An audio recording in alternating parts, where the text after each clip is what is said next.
சிதம்பரம் முத்துக்குமரன் பொற்கொள்ளர், பாரம்பரிய பொற்கொள்ளர். இப்போ சமீபத்தில் சின்ன தேர் செஞ்சுருக்கேன்.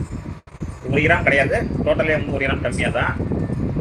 இது வந்து பார்த்திங்கன்னா நம்ம புண்ணிய ஸ்தலம் பூலோக கைலாயம் நம்ம சிதம்பரத்தில் 12ஆம் தேதி 13ஆம் தேதி தேர் தரிசன திருவிழா நடக்குது. அதை முன்னிட்டு நம்ம ஊரில் வந்து தங்கத்தேர் கிடையாது. எனக்கு வந்து நம்ம எம்பெருமான் ஈசனை வந்து அந்த தங்கத்தேரில் வச்சு அழகு பார்க்கணும்னு ஒரு ஆசை. அதனால ஒரு சிறிய தேர் செய்யணும்னு ஒரு எண்ணம் வந்தது. இது ஒரு 4 நாள் டைம், 930 மில்லி மொத்தம் டோட்டல். இதில் வந்து பார்த்தீங்கன்னாக்கா இதில் ரொம்ப சிறிய சிவலிங்கம் செஞ்சுருப்பேன்.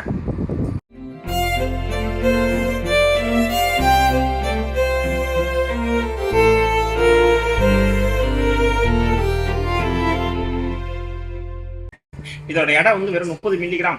உலகத்திலே மிக சிறிய சொர்ணலிங்கம். சொர்ணன்றது தங்கம், சொர்ணலிங்கம் சொல்லுவோம். இது செஞ்சிருக்கேன். இதை வந்து அந்த தேர்ல பொறுத்திருக்கேன். இதுல வந்து இந்த கொடி வந்து காத்துல கொடி பறந்துகிட்டே இருக்கும். இதோட வெயிட் வந்து இது இடையே நிற்காது. மிஞ்சி போனால் ஒரு 10 மில்லி தான் இருக்கும் அதிகபட்சம். இது செஞ்சிருக்கேன். இந்த தேர் வந்து நகரும். நம்ம இதுக்கு தேர் எப்படி நமக்கு வீதியில நகரம் வருதோ அதே போல தேர் வந்து நகர்ந்துகிட்டே வரும். டோட்டல் வந்து 930 மில்லி.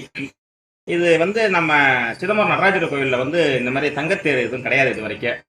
இறைவன் இனிமேல் அமைப்பு கொடுத்து நம்மளை அவர் அழகாக நம்ம பார்க்கறதுக்கு தரிசனம் கொடுப்பார் மிக விரைவில். நன்றி.